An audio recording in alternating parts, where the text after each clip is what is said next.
네, 안녕하세요. 무지건강 박쌤입니다. 어떠한 한 주를 보내셨나요? 13일 날인가 금리가 또 0.25% 올랐죠. 금리가 올라가서 이제 이자 부담이 굉장히 많이 늘어나는 상황입니다. 거기다 또 이제 우크라이나 전쟁은 이게 장기화될 것 같고요. 그것 때문에 밀 가격이 뭐 어마무시하게 또 많이 올랐더라고요. 그래서 우리나라도 지금 물가 상승률이 4%가 넘어갔기 때문에 지금 한은 총재가 없는 상황에서도 금리가 인상할 수밖에 없는 상황인 것 같아요. 그래서 다들 어려운 시기가 또 찾아오고 있는 것 같습니다. 근데 어느 SNS에서 본 글이 하나 있는데 이거 하나만 있으면 뭐든지 할 수 있다라고 이렇게 뭘 짊어지고 가는데 거기에 건강이라고 적혀 있습니다. 그래서 정말 건강하면 어떤 일을 해도 할 수 있기 때문에 우리가 이제 개인적으로 어떻게 하면 더 건강을 하게 지낼 수 있는지를 저희는 이제 공부를 해서 건강하게 생활하기를 정말 간절히 또 기원하는 또 한 주인 것 같아요. 네, 그래서 지난주에 이어서 홍해걸의 닥터 콘서트를 계속 이어가도록 하겠습니다. 이제 2장 흔한 증세 다스리기 이렇게 해가지고 감기에 대한 얘기가 나오거든요. 감기는 이제 여러 가지 이유가 있는데 첫 번째 이제 감기는 바이러스가 원인이다. 바이러스가 원인이에요. 둘째는 감기 치료제는 없다. 치료제는 없습니다. 감기는. 의사들이 처방하는 감기 치료는 모두 대증요법에 불과하다. 열을 내리고 기침을 억제하고 콧물을 줄여줄 뿐이다. 감기약이라고는 사실 존재하는 게 아닙니다. 세 번째는 이제 대증요법의 남용은 곤란하다. 감기의 근본적 치료는 휴식을 통해 면역력을 회복하는 데 있다. 오히려 지나친 약물의 사용은 오래 질질 끄는 감기를 만들 수 있다라고 되어 있고요. 네 번째는 전조 증상에 주목해야 된다. 다섯 번째는 독감은 독한 감기가 아니다. 독감과 감기는 전혀 다른 별개의 질환이다라는 것. 여섯 번째, 손을 청결하게 유지해야 된다. 이게 굉장히 중요한 겁니다. 엊그저께 신문에선가 잠깐 나왔는데 봤던 기사 내용이었던 것 같은데 위아래층 사이에 이렇게 다세대 주택 같은 데였나 봐요. 위아래층 사이에 이게 그 층간 소음 문제로 밑에 층에 코로나 확진 걸린 사람이 윗집 사람들 외출한 사이에 코를 풀어갖고 그 손잡이에다 다 이게 묻힌 거예요. 근데 윗집 사람은 어떻게 해? 그 CCTV를 핸드폰에 연결시켜서 움직이기만 하면 물체가 움직이기만 하면 이 스마트폰으로 바로 확인이 가능했던 거예요. 그래갖고 외출한 뒤에 그 밑에 층 사람이 하는 그걸 보고서 그걸 면봉을 해갖고 집에 있던 자가진단 키트로 했는데 양성이 나온 거예요. 그래서 경찰에 신고를 했고 경찰이 와서 했는데도 양성이 나와서 입건됐어요. 대단히 이게 웃기는 일이긴 한데 하여간 그렇게 손을 통해서 감염되는 게 상당히 많습니다. 일곱 번째, 물을 자주 마시는 게 좋다. 감기에 걸렸다 싶으면 아예 책상에 물컵을 넣고 의식적으로 마시도록 하자. 여덟 번째는 잠을 충분히 자야 한다. 사실 많은 질병들이 수면 부족에서 기인하는 것들이 많거든요. 아홉 번째, 칫솔질을 열심히 하자. 열 번째, 단백질과 비타민을 섭취하자. 이렇게 하면 감기를 좀 미리 예방할 수 있다라는 얘기예요. 그리고 이제 석박사 논문을 찾아봐도 감기가 걸리면 비타민 C를 먹게 되면 감기 증상이 더 이상 진전 안 한다라는 석박사의 논문들은 상당히 많거든요. 그런 것들 좀 참고하시면 좋고요. 이제 하나는 이제 독감과 감기를 좀 구분할 줄 알아야 된다는 얘기를 한 번씩 생각을 해보셔야 될 것 같고요. 87페이지에 보게 되면 위장병 생활을 바꿔야 산다라는 이제 제목으로 나왔는데 한국 사람들이 위장병이 많은데 뭐 그 이유가 자극적인 음식을 많이 먹어서 그렇다라고 얘기를 하는데 사실은 꼭 그런 것 같지는 않고요. 모든 질병은 위장에서 소화기에서 시작을 합니다. 그래서 위장이 안 좋아지는 거는 위장을 과도하게 움직이게 하기 때문에 안 좋습니다. 그래서 그런 것만 좀 조심을 하시면 될 거고요.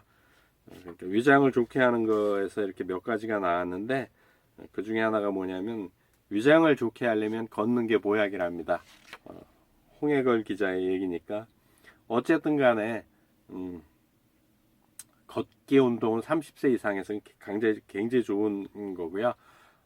위장이 안 좋은 분들은 뭐 저기 인터넷이나 찾아보셔도 뭐 있을지 없을지 모르겠는데 감자를 좀 먹게 되면 생감자를 드시게 되면 위장에 상당히 큰 도움이 됩니다. 그다음에 91페이지에는 뼈와 관절 현대인의 최대 고질병. 사실 이게 굉장히 위험한 것 같아요. 관절, 특히 무릎 관절이 이게 문제가 생기게 되면 사회생활 하는데 굉장히 어려움이 많거든요. 가끔 요즘에 이제 워낙 이제 고령자들이 많다 보니까 고령 사회가 되다 보니까 이렇게 버스 정류장에서 버스를 타시려고 할 때 이게 그 버스도 잘 못 오르시고 잘 못 내려오시는 분들이 상당히 많으시거든요. 그래서 관절이 나빠지면 상당히 생활의 질이 떨어집니다. 그럼 왜 이렇게 우리 뼈와 관절에 문제들이 많이 생기느냐 하면 아무래도 식생활 달달한 걸 많이 드시고 또 일단은 또 너무 오래 장수를 하다 보니까 뭐 이런 일들이 생기는 게 아닌가라고 개인적으로 생각을 해봅니다. 그래서 사람들이 느끼는 몸의 통증은 대부분이 관절에서 비롯된다. 암이나 당뇨가 아니다. 평생 암이나 당뇨에 걸리지 않은 사람은 많지만 한 번이라도 관절에 탈이 나지 않은 사람은 보기 드물다. 이렇게 되어 있습니다. 그래서 관절이 굉장히 이렇게 중요한 부분이고요. 우리는 보통 관절 그럼 무릎만 생각을 하는데 뼈와 뼈가 만나는 모든 곳은 관절이에요. 그래서 200개 이상의 관절이 우리 몸에는 존재합니다. 그러니까 그래서 그 신경을 많이 쓰셔야 되고요. 관절 건강의 핵심은 운동에 있다. 관절이 나쁜 사람들이 저지르는 가장 큰 오류는 아프니까 움직이지 않는 것이다. 움직이지 않으면 처음엔 편하지만 시간이 지날수록 관절이 서서히 근본적으로 망가진다. 그냥 걸으셔야 돼요. 디스크가 있어도 마찬가지입니다. 뭐 설령 암이 있어도 마찬가지입니다. 천천히라도 걸으셔야 돼요. 그게 관절 건강에 되게 도움이 되고요. 또 이 홍해걸 씨는 96페이지에 뭘 했느냐 얘기를 했냐면 관절 건강에 대한 얘기니까 수술을 서두르지 말라. 관절에 탈이 나면 일단 인내심을 갖는 게 좋다. 척추 디스크는 최소 6주를 권한다. 디스크의 구할은 6주 이내 특별한 치료를 하지 않아도 저절로 좋아지기 때문이다. 오십견 같은 어깨 관절의 문제는 최소 1년을 기다려야 한다고 말한다. 대개 이런저런 치료를 하지만 나을 때가 되어야 낫는다는 것이다. 굉장히 많은 분들이 조금만 아파도 그걸 가지고 막 병원을 다니시고 하는데 지금 홍해걸 이 사람 의사 출신이고 의학 전문 기자지 않습니까? 얘기가 디스크도 최소 6주 디스크가 걸려서 뭐 디스크라는 판정을 받아도 6주 한 달 반을 기다려보면 저절로 나을 수 있다는 얘기고요. 오십견 같은 어깨 관절이나 이런 문제들 같은 경우도 1년을 기다려보면 괜찮다라는 얘기예요. 그러니까 조금 인내심을 가져야 되는데 현대인들이 가장 싫어하는 게 통증이거든요. 아픈 거. 아픈 거를 그렇게 못 참아요.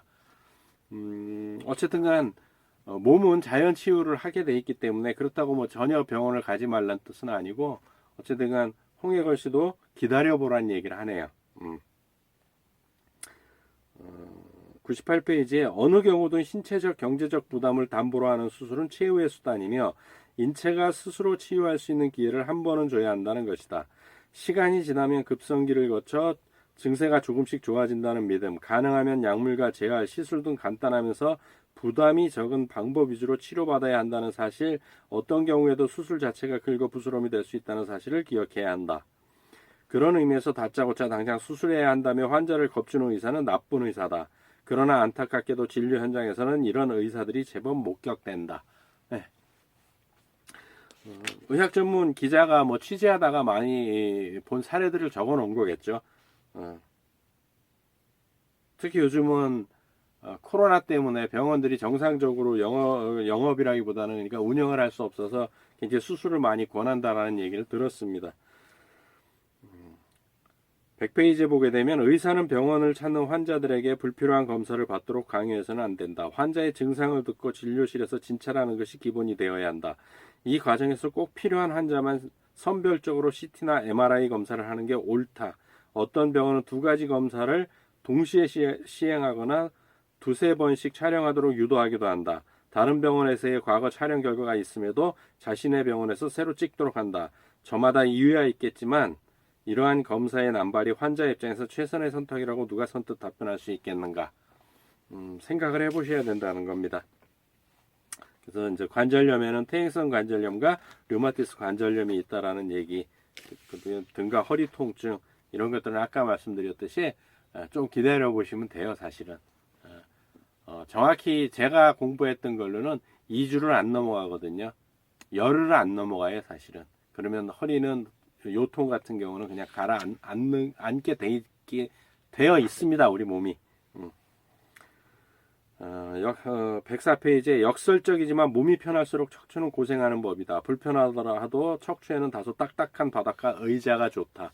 굉장히 힘들죠. 힘들지만 그게 사실은 건강에 좋다라는 얘기고요.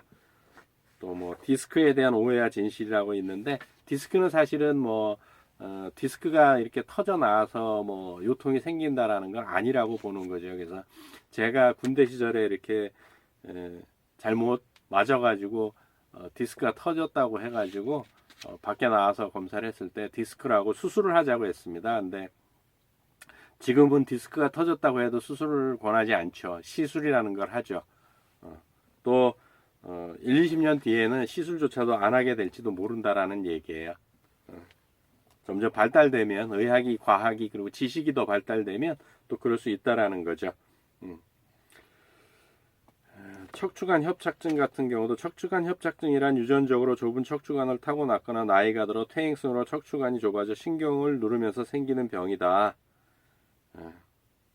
이것도 한 가지의 디스크라고 할 수 있는데, 척추관 협착증의 가장 중요한 특징은 걸을 때 다리가 저리는 증세가 나타났다. 쉬었다 걷는 것이 잦아진다는 것이다.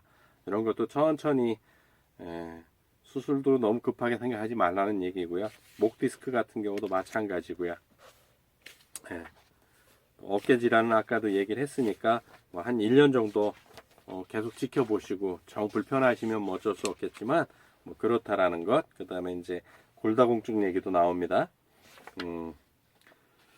골다공증 같은 경우는 사실은 그 정형외과 쪽으로 그 외국에 많은 분들, 의사 선생님들도 얘기를 하지만 골다공증도 사실은 문제가 되게 많은 거라고 얘기들을 하는 논문들이 있지만 아직 보편화되지 않아서 그거에 대해서 제가 언급은 안 하겠습니다.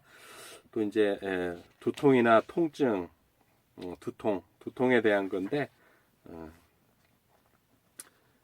어쨌든 간 두통은 원인을 알 수가 없어요. 원인을 알 수 없기 때문에 뭐 여러 가지 문제들이 많은데, 이거를 제가 왈가왈부할 수는 없고, 뭐 홍해걸 씨가 얘기하는 것은 뭐 카페인과 니코틴, 그 다음에 알코올을 일절 배제하자,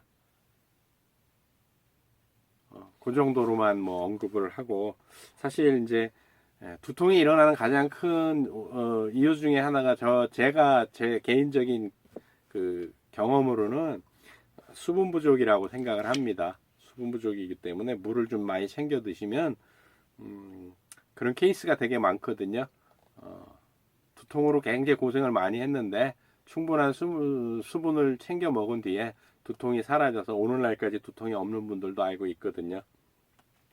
그 다음 나온 게 이제 불면증인데, 불면증이 가장 쉽게 일어나는 이유 중에 하나가 달달한 걸 많이 드셔서 그래요. 그래서 칼슘이나 마그네슘이 몸에서 많이 빠져나가서 신경계가 안정되지 않아요.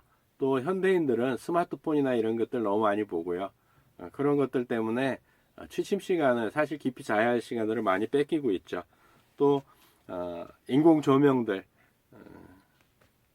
실내 등이라든지 아니면은 뭐 스마트폰을 가까이 놓고 잔다든지 이런 문제들 때문에 사실은 수면의 질이 되게 많이 떨어졌어요.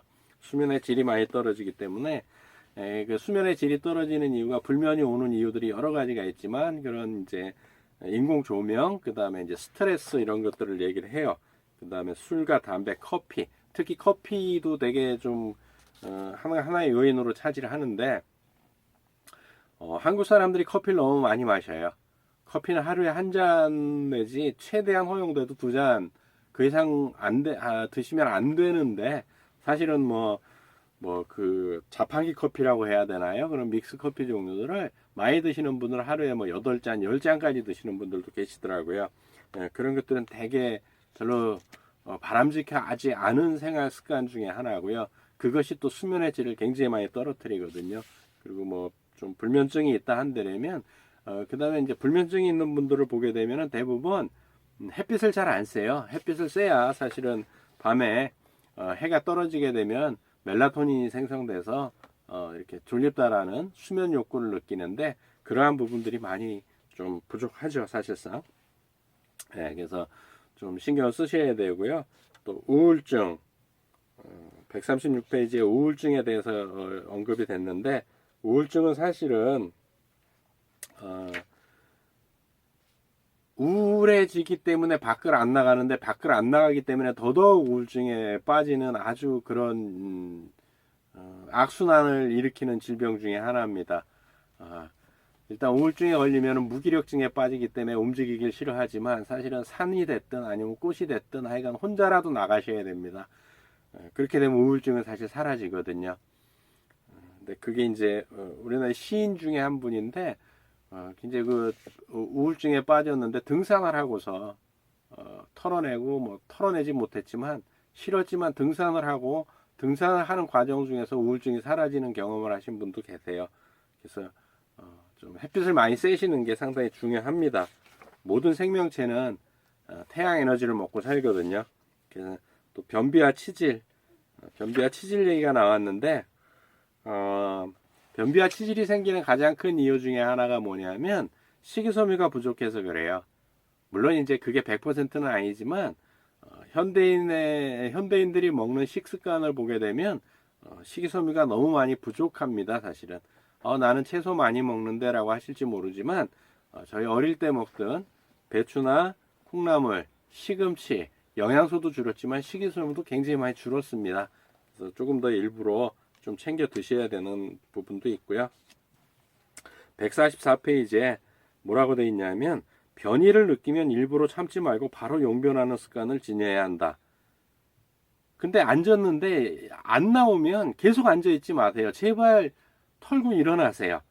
1분 이내에 안 나오면 그건 안 나옵니다. 그럼 1분 이내에 배변이 안 되면 그냥 다시 다음 변이를 느낄 때까지 다시 수술이고 나오시는 것이 변비가 안 생기는 가장 좋은 방법이에요. 화장실에서 신문을 보는 동 오래 앉아 있는 것도 곤란하다. 변기에 앉으면 바로 용변하는 행위가 조건반사처럼 습관화되어야 변비가 생기지 않는다. 예, 홍익을 씨도 그 얘기를 하네요. 근데 현대인들은 신문이나 책을 안 읽죠. 뭐예요? 화장실 갈 때 스마트폰 들고 가지 마세요. 화장실과 도서관의 공통점이 있거든요. 뭐냐면 학문에 힘쓴다는 거예요. 학문에. 그래서 거기는 아무것도 가져가시면 안 됩니다. 앉자마자 1분 이내 해결이 안 되면 바로 나오셔야 돼요. 이제 성인병 파트 3 성인병을 바로 알자 했고 심장병이라고 했는데 심장병은 왜 일어나는지 현대의학도 몰라요. 여러 가지가 이유가 있겠지만 뭐 하여간에 뭐 콜레스테롤은 아니고요. 그렇다고 뭐 중성지방도 아니고요. 중성지방도 아니고요. 그러니까 심장마비는 뭐 고지방을 먹었다고 해서 심장병이 걸리는 것도 아닙니다. 그냥 미네랄 부족이 아닐까. 제 개인적으로 마그네슘 부족이 아닐까. 뭐 그것도 100%는 아니고요. 또 뇌졸중, 뇌졸중 조심해야 되죠. 이거 굉장히 힘들거든요. 뇌졸중이라고 하는 것은 정확한 이제 의미가 뭐냐면 뇌혈관이 막히거나 터져서 생기는 질환을 통틀어서 뇌졸중이라고 합니다. 뇌혈관이 터지는 경우를 뇌출혈, 뇌혈관이 막히는 경우를 뇌경색. 요 두 개를 합쳐서 뇌졸중은 뇌출혈과 뇌경색을 합쳐서 부르는 병명이 뇌졸중이다. 그러니까 뇌출혈이 생겼느냐 아니면 뇌경색이 생겼느냐 이런 건데 하여간 뇌 쪽은 4분 정도만 산소 공급이 안 되면 뇌세포가 죽어버립니다. 그래서 굉장히 위험한 거고 그래서 현대인들의 기본적으로 심장 압박하는 법들을 배워두시는 것도 굉장히 중요하고요. 뇌졸중을 암시하는 가장 중요한 증상은 오른쪽과 왼쪽 중 어느 한쪽 팔과 다리로만 마비나 감각 이상 증세가 나타나는 것이다. 한쪽으로만 나타나면 의심을 해보셔야 된다는 얘기인 거고요.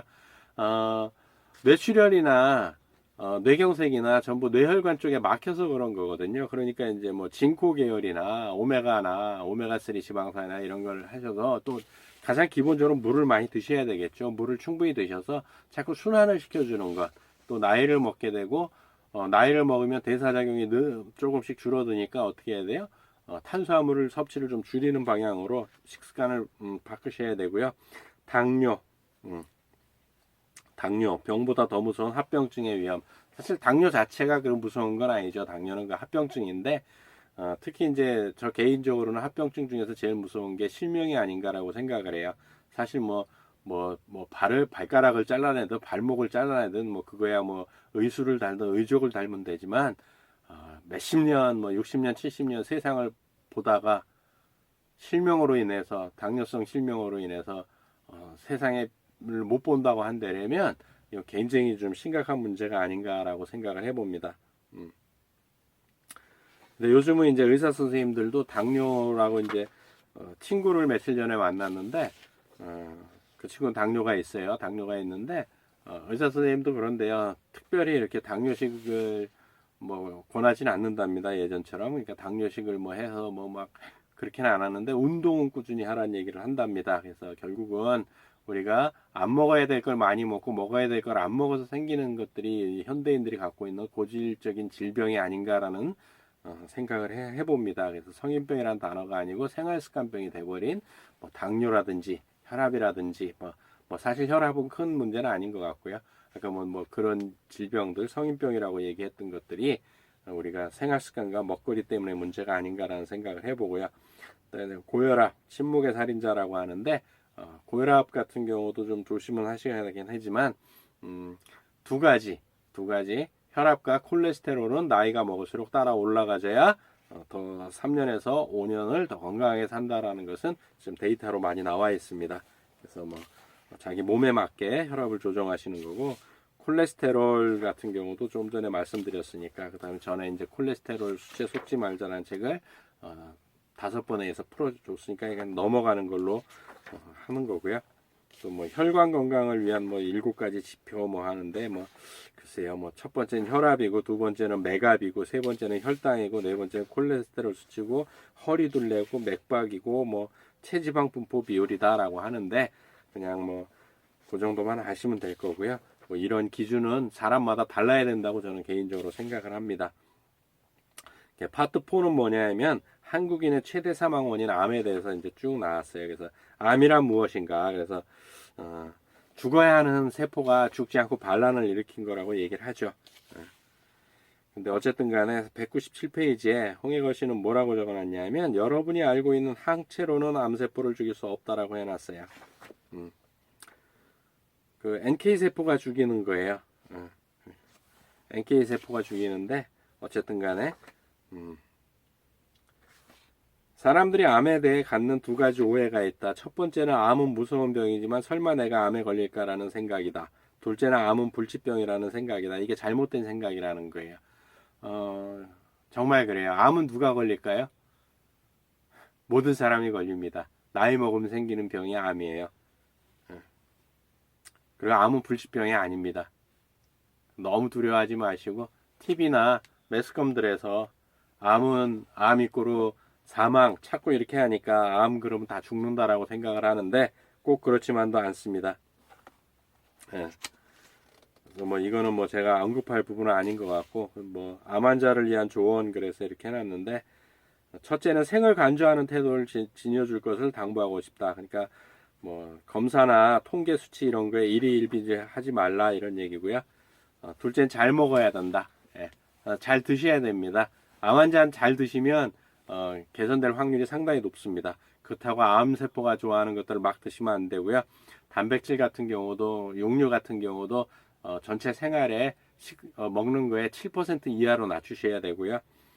그런 생활 습관을 바꾸셔야 됩니다. 또 세 번째는 닥터 쇼핑을 하지 말아야 한다. 그러니까 뭐 여기저기 뭐 병원도 다니다 자연치유도 다니다 막 좋다는 건 다 하는데 그러시면 안 됩니다. 한 곳을 믿었으면 끝까지 믿어야 됩니다. 뭐 네 번째 민간요법에 현혹되면 안 된다. 뭐 이렇게 흔들리면 안 돼요. 그러니까 뭐를 하시든지 간에 선택한 거에서 최선을 다하셔야 됩니다. 다섯 번째 최신 치료에 술깃해서도 안 된다. 의사나 한의사 가운데 최신 치료를 들고 나오는 경우가 있다. 그런 최신 치료에 솔깃하지 말라는 얘기예요. 그거는 이제 뭐 여러 가지 얘기가 있는데 뭐 하여간에 그렇다라는 얘기고요. 여섯 번째는 임종 단계에 접어든 말기암 환자라면 호스피스를 활용하자. 호스피스를 활용하는 게 더 좋고요. 저는 제 어머니가 55세 때 저보다 더 작은 나이에 암으로 돌아가셨기 때문에 굉장히 많은 생각들을 했었고, 그래서 사실은 공부한 계기가, 건강에 대해서 공부하게 된 계기가 되기도 했지만, 저희 어머니는 뭐 그 당시에 제가 이제 20대 초중반에 이렇게 돌아가셨는데, 어쨌든 간에 항암 치료를 받으시고 6개월 만에 돌아가셨어요. 근데 저는 개인적으로, 삶의 질을 굉장히 생각을 합니다. 어머니 가시는 모습을 봤기 때문에, 아버지가 그걸 다 이렇게 하셨었는데, 저는 이제 그때 학교를 다녔고 뭐 하니까 복학생이었고 하기 때문에, 근데, 아무리 부부관계라 하더라도 정말 아버지가 이렇게 엄마 소대변을 다 받아내고 다 목욕시키고 하는데, 부부였지만, 자식을 낳고 산 부부였지만, 여자로서의 그 삶의 질이 아주 저는 아니지 않았나라는 생각을 해보고요. 결국은 이렇게 눈도 제대로 못 드시고 그렇게 돌아가셨거든요. 그래서 삶의 질이, 그게 어떤 질병이든지 간에 삶의 질이 굉장히 중요하다라는 것을 저는 제 마음속에 굉장히 깊이 새겨놨었습니다. 그래서 암은 뭐 정답은 없어요. 정답은 없기 때문에 뭐 어쨌든 각자가 선택을 하는 겁니다. 그건 모든 질병에 다 마찬가지고요. 뭐 어쨌든 간에 현대의학에서 얘기하는 그걸 선택하시는 분들도 있고 뭐 그거를 배제하시는 분들도 있지만 어느 것이 옳고 그르든 문제는 절대 아닙니다. 또 갑상선암, 결절, 그러니까 이제 갑상선에 뭐가 생겼다는 얘기들 많이 하지 않습니까? 근데 결절이 암일 확률은 5%에 불과하다, 설령 5%에 속한다 하더라도 갑상선암은 진행 속도가 매우 느려 10년 생존율이 95%나 된다. 자, 다른 장기로 이전된 이른바 말기암이라 할지라도 완치율이 50%가 넘는다. 갑상선암은 그렇다라는 거예요. 그래서 이제 한때 그래서 정부에서 과잉 진료하지 말라라고 내렸고, 한때는 과잉 이 검사로 인해서 우리나라 1위가 갑상선암이 될 정도로 많았는데, 그렇게 이렇게 갑상선암은 그렇게 심각한 암은 아니라고 보입니다. 그리고 악성으로 가는 것도 뭐 10만 분의 1 정도 분이 확률이 안 되니까 너무 겁먹으실 필요는 없습니다.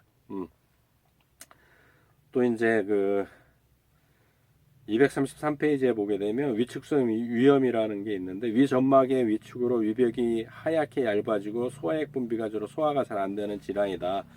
그러니까 위염이 생기면 왜 모든 질병이 위장에서 시작된다라고 말씀드렸냐면, 사실 모든 질병의 출발점은 우리 몸에 가장 필요한 단백질 때문에 발생을 하거든요. 단백질 때문에 발생을 하는데, 단백질은 위산이 분해를 한다고요. 아미노산으로 대부분을. 근데 위산이 적게 나오게 되면 단백질 분해가 안 되고 이 단백질 찌꺼기들이 문제를 일으키기 때문에 문제가 된다라고 말씀드리는 거예요. 어쨌든 간에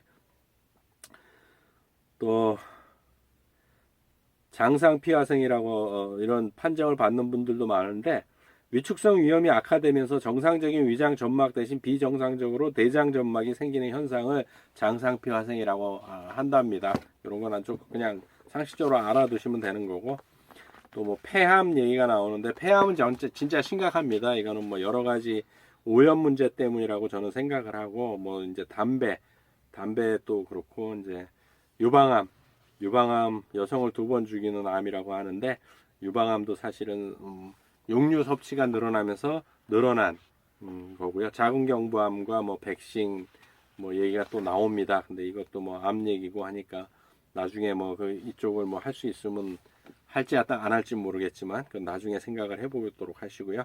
파트 5는 뭐냐면 현대의학의 새로운 화두, 그래서 부교감신경과, 결국 부교감신경이라고 하는 것은 면역을 얘기를 하는 거죠. 면역과 염증에 대한 얘기가 나왔는데, 면역을 키워야 됩니다. 특히 이런 팬데믹이 오래되고 하다 보니까 개인 면역이 상당히 중요하고요. 어쨌든 간에 면역이 굉장히 중요하고 면역을 키우려면 잘 드셔야 됩니다. 그리고 302페이지에 보게 되면 염증은 만병의 근원이다. 감기나 몸살은 물론 여드름과 아토피, 천식도 모두 염증이 일으키는 질환이다. 비염이나 위염, 간염, 관절염도 우리 모두에게 익숙한 염증 질환이다. 나아가 당뇨나 고혈압, 뇌졸중과 심장병에도 염증이 관여한다. 이들 성인병의 공통 분모가 혈관에 생기는 염증이기 때문이다. 현대인이 가장 두려워하는 암도 뿌리를 거슬러 올라가며 염증과 만난다. 현대의학은 암도 오래된 염증으로 해석한다.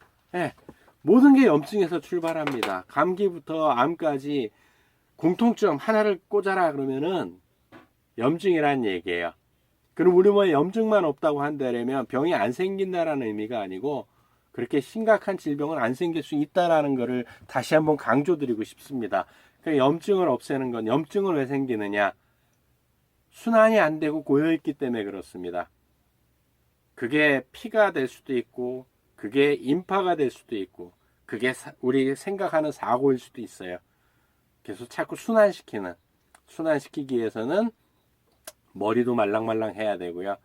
고정관념이나 편견이 딱 들어차 있게 되면 그때부터 우리는 몸도 마음도 염증이 일어나기 시작을 하죠.